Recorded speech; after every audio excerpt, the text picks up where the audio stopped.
ಓದು ಒಕ್ಕಾಲು ಬುದ್ಧಿ ಮುಕ್ಕಾಲು ಎನ್ನುವಂತಹ ಗಾದೆ ಇಂದಿಗೂ ಎಂದೆಂದಿಗೂ ಪ್ರಸ್ತುತ.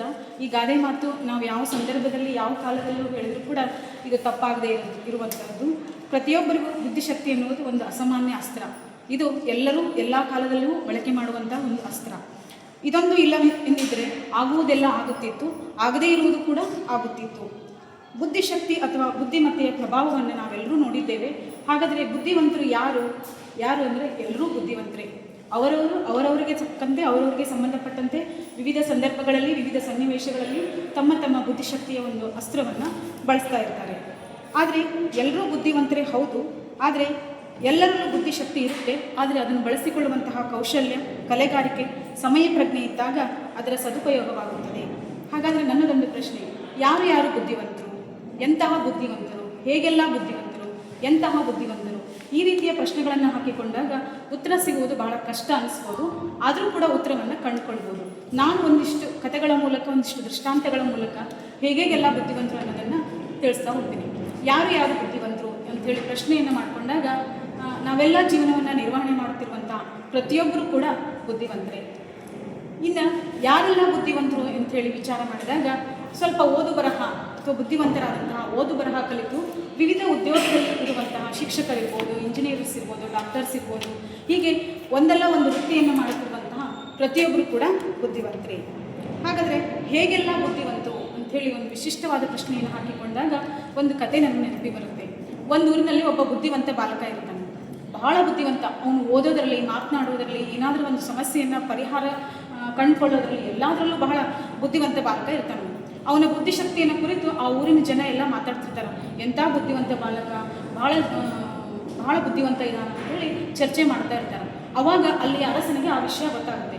ಓಹೋ, ನಮ್ಮ ಊರಿನಲ್ಲಿ ಒಬ್ಬ ಬಹಳ ಬುದ್ಧಿವಂತ ಬಾಲಕ ಇದ್ದಾನೆ. ಆ ಬುದ್ಧಿವಂತ ಬಾಲಕನನ್ನು ನಾವೇನಾದರೂ ಅರಮನೆಯಲ್ಲಿ ಇಟ್ಕೊಂಡ್ರೆ, ನಮ್ಮ ಜೊತೆಯಲ್ಲಿ ಇಟ್ಕೊಂಡ್ರೆ ನನ್ನ ಎಲ್ಲ ಸಮಸ್ಯೆಗಳಿಗೂ ಅಥವಾ ಏನಾದರೂ ರಾಜ್ಯದಲ್ಲಿ ಸಮಸ್ಯೆಗಳು ಉದ್ಭವಿಸಿದಾಗ ನಾನು ಆ ಬಾಲಕನ ಮೂಲಕ ಪರಿಹಾರಗಳನ್ನು ಕಂಡುಕೊಳ್ಬಹುದು ಅಂತೇಳಿ ಆ ಬಾಲಕನ ತಂದೆಗೆ ಹೇಳಿ ಕಳಿಸ್ತಾನಂತೆ. ನಿನ್ನ ಮಗನನ್ನು ಕರೆದುಕೊಂಡು ಅರಮನೆಗೆ ಬಾ ಅಂತೇಳಿ.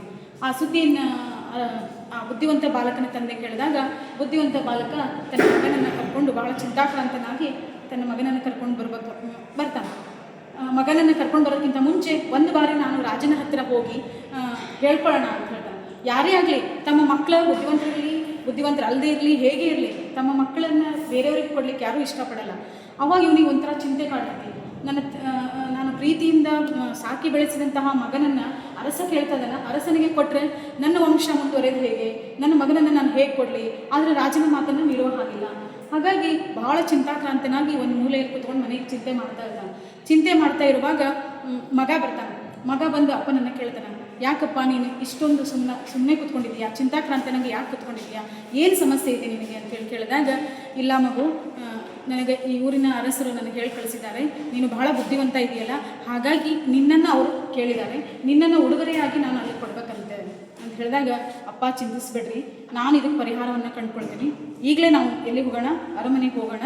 ನಾನು ರಾಜರ ಹತ್ರ ನಾನು ಮಾತಾಡ್ತೀನಿ ಅಂತೇಳಿ ಹೇಳ್ತಾನಂತೆ. ಅವಾಗ ಇಬ್ಬರು ಸೇರಿ ಹೋಗ್ತಾರೆ ಅರಮನೆಗೆ ಹೋದಾಗ ಅಲ್ಲೊಂದು ಎಲ್ಲ ಸಭೆ ನಡೆದಿತ್ತು.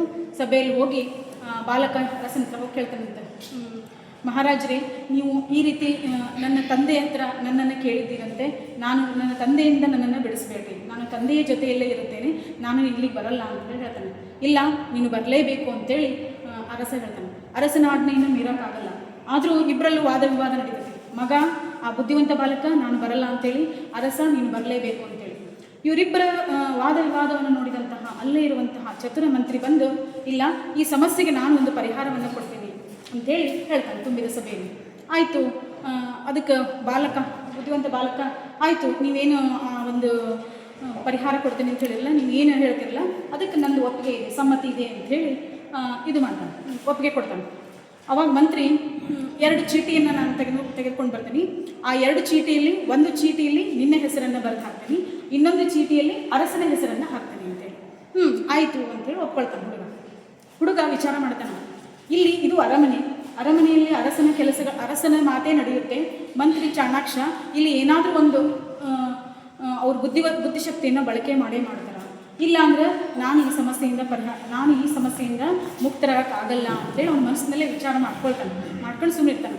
ಆಯಿತು ಅಂತೇಳಿ ಮಂತ್ರಿ 2 ಚೀಟಿಯಲ್ಲಿ 2 ಹೆಸರನ್ನು ಬರೀತಾನೆ. 2 ಚೀಟಿಯನ್ನು ಕೊಡ್ತಾನೆ. ಆಯಿತು, ನೀನು ಒಂದು ಚೀಟಿ ತೊಗೊಂತೇಳಿ. ಬಾಲಕ ವಿಚಾರ ಮಾಡ್ತಾನೆ, ಹೇಳಿದ್ನಲ್ಲ ನಾನು ಅರಮನೆಯಲ್ಲಿ ಅರಸನ ಮಾತೆ ನಡೆಯುತ್ತೆ ಅಂತೇಳಿ. ಅವನೇನು ಮಾಡ್ತಾನೆ, ನಾನೇನಾದರೂ ಈ ಚೀಟಿಯನ್ನು ತೆಗೆದು ಓದಿದರೆ 2 ಚೀಟಿಗಳಲ್ಲಿ ಯಾರ ಹೆಸರು ಇರ್ತೈತಿ? ಅರಸನ ಹೆಸರೇ ಇರುತ್ತೆ.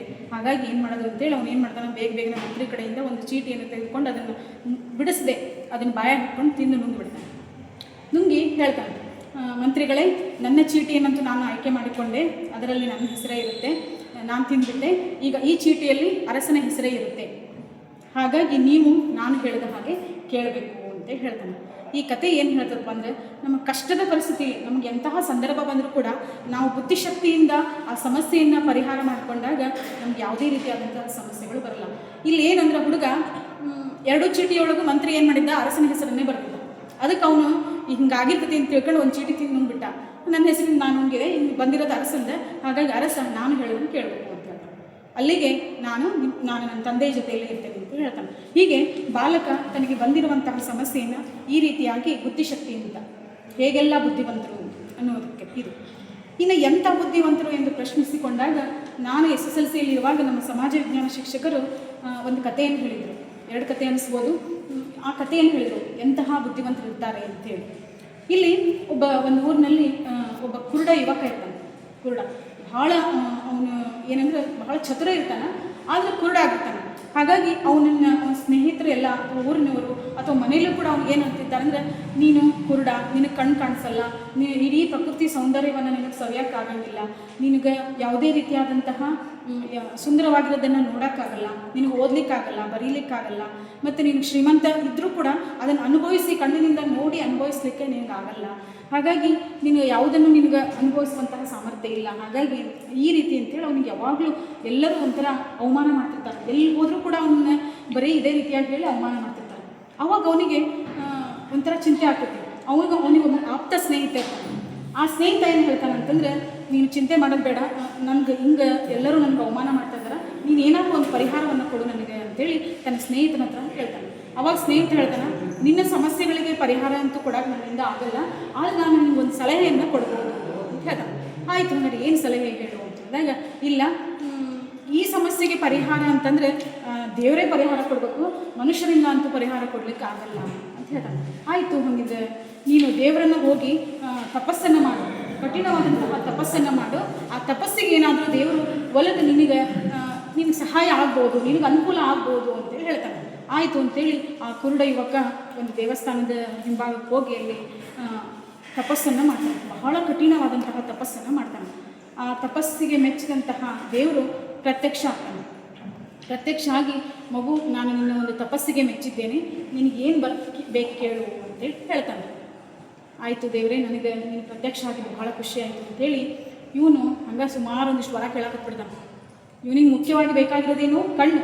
ಅದನ್ನು ಅವ್ನು ದೇವ್ರು ಬಂದಾನಲ್ಲ, ಇನ್ನು ಏನೇನೆಲ್ಲ ಕೇಳ್ಬೋದು ಅಂತೇಳಿ ಅವನೇನು ಮಾಡ್ತಾನೆ, ದೇವರೇ ನಾನು ದೊಡ್ಡ ಶ್ರೀಮಂತ ಆಗಬೇಕು ಅಂತೇಳಿ ಒಂದು ಕೇಳ್ತಾನೆ. 2ನೇದು, ನನಗೆ ಮದುವೆ ಆಗಬೇಕು, ಮಕ್ಕಳಾಗಬೇಕು, ಮತ್ತು ನನ್ನನ್ನು ಎಲ್ಲರೂ ಹೊಗಳಬೇಕು, ಮತ್ತು ನನಗೆ ಕಣ್ಣು ಬೇಕು.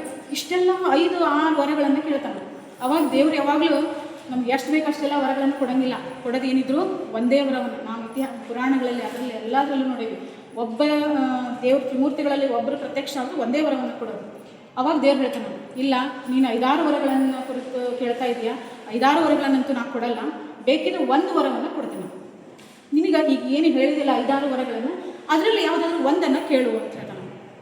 ಅವನಿಗೆ ಇನ್ನೂ ಕುರುಡಾಗಿದ್ರು ನೋಡ್ರಿ, ಬಹು ಅಂಗಾಂಗ ವೈಫಲ್ಯ ಇರೋರು ಅಥವಾ ಅಂಗಾಂಗ ವೈಫಲ್ಯ ಇರೋರು ಭಾಳ ಬುದ್ಧಿಶಕ್ತಿ ಇರ್ತದೆ ಅವರಿಗೆ ವೀಕ್ನೆಸ್ ಏನು, ಅವರಿಗೆ ಅಂದರೆ ಒಂದು ಅಂಗ ಊನಾಗಿರ್ತದೆ ಅನ್ನೋದು ಬಿಟ್ಟರೆ ಅವ್ರು ಭಾಳ ಬುದ್ಧಿವಂತರಿರ್ತಾರೆ. ಅದನ್ನು ನಾವು ನೋಡಿರಲ್ಲ ಅಥವಾ ಗೊತ್ತಿರಲ್ಲ. ಇವನು ಕೂಡ ಕುರುಡನಾಗಿದ್ದರೂ ಕೂಡ ಭಾಳ ಬುದ್ಧಿಶಕ್ತಿ ಇತ್ತು. ಅದಕ್ಕೆ ಅವನು ವಿಚಾರ ಮಾಡಿದ, ಈ ಎಲ್ಲ ವರಗಳನ್ನು ಹೆಂಗೆ ಪಡೆಯೋದು ಅಂತೇಳಿ ವಿಚಾರ ಮಾಡಿದಾಗ ಅವನಿಗೆ ಒಂದು ತಲೆಗೆ ಬಂತು. ಆಯಿತು, ನಾನು ಒಂದು ವಿಚಾರ ಮಾಡಿ ಈ ರೀತಿ ಹೇಳ್ಬಿಡ್ತೀನಿ ಅಂತ ಹೇಳ್ದ.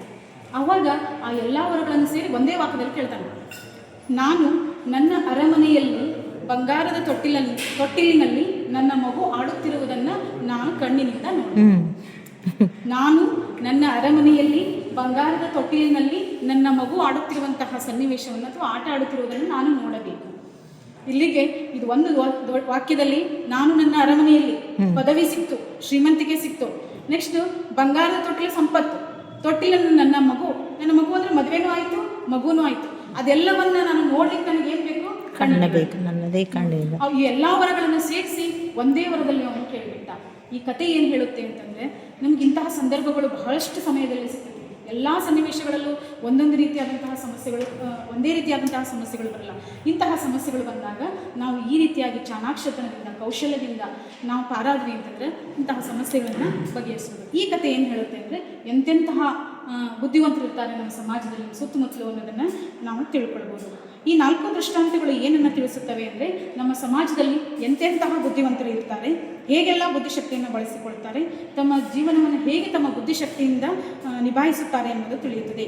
ಈ 4 ರೀತಿಯ ಬುದ್ಧಿಶಕ್ತಿಯನ್ನು ಹೊಂದಿದಂತಹ ವಿಶೇಷ ವ್ಯಕ್ತಿಗಳನ್ನು ನಾವು ನೋಡಿದ್ದೇವೆ. ನಮ್ಮನ್ನೆಲ್ಲ ಆಳುವಂತಹ ರಾಜಕಾರಣಿಗಳಿಗೆ ಈ 4 ರೀತಿಯ ಬುದ್ಧಿಶಕ್ತಿಗಳನ್ನು ಹೊರತುಪಡಿಸಿ ಬೇರೆಲ್ಲ ಬುದ್ಧಿಶಕ್ತಿ ಇರೋದನ್ನು ಕೂಡ ನಾವು ನೋಡಿದ್ದೇವೆ. ಹೀಗೆ ನಮ್ಮ ಸಮಾಜ ಎಷ್ಟು ವಿಭಿನ್ನವಾಗಿದೆ ಅಂದರೆ, ಮತ್ತು ಇಲ್ಲಿ ವಾಸಿಸುವಂತಹ ವ್ಯಕ್ತಿಗಳು ಕೂಡ ವಿಭಿನ್ನವಾಗಿರುತ್ತಾರೆ. ಒಬ್ಬೊಬ್ಬರಲ್ಲೂ ಒಂದು ರೀತಿಯ ಬುದ್ಧಿಶಕ್ತಿ ಇರ್ತದೆ. ಒಂದೊಂದು ಸಂದರ್ಭದಲ್ಲಿ ಒಬ್ಬೊಬ್ಬರದು ಒಂದೊಂದು ರೀತಿಯ ಬುದ್ಧಿವಂತಿಕೆಯ ದಾಳಗಳನ್ನು ಬಳಸ್ತಾರೆ.